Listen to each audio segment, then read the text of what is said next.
My name is Sarah Woodbury. I'm here today with my husband Dan to talk about the Saxon invasion of Britain.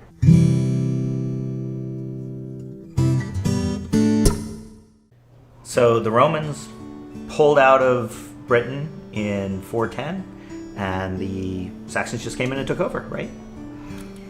That's not entirely what happened. The Saxons had actually been raiding the northeastern coast of Britain for a couple of decades before the Romans left.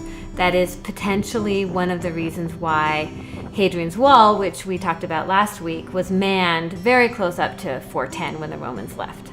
So then the Romans left, and the trickle of Saxons became more of a flood. The problem for the Britons was that they'd spent the last 350 years under Rome's thumb. When the legions marched away, they took with them their political and military order. So the Britons were left without leaders and without an army. The Romans did leave behind their religion. Thus, many Britons were actually literate. So we have the letters that Britons wrote to Rome or Constantinople begging for the legions to return. And throughout, there's this overtone of like, here we're Christian, and you're Christian, and you've abandoned us to these pagan invaders.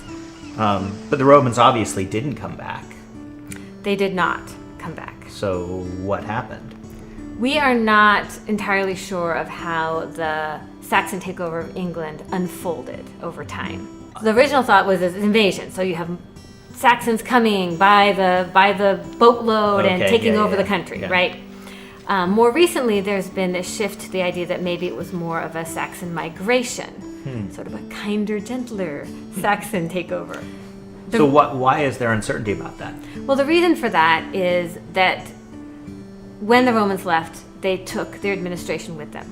The Romans were really good at keeping records, the Britons not so much. Oh. And they didn't have the political structure to do so anyway. So the texts that we have are very few and are poetry and chronicles by monks of that time period or shortly after.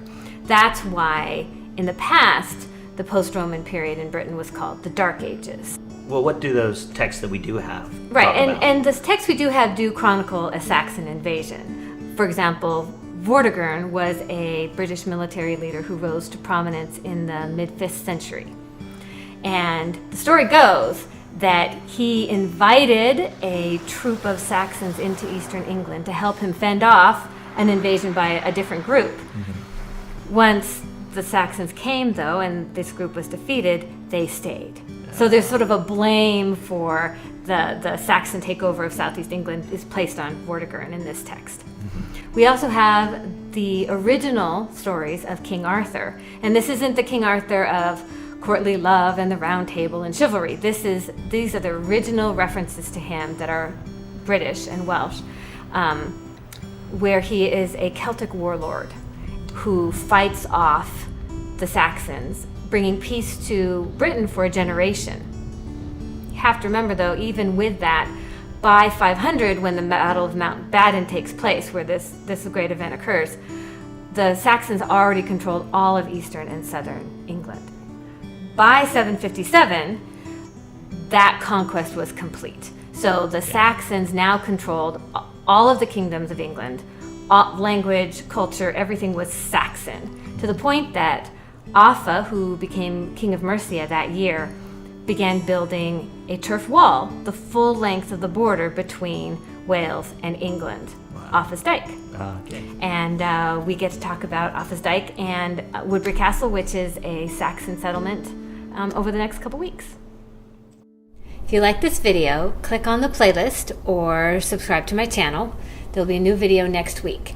And if you want to check out my books, click on the link to my webpage.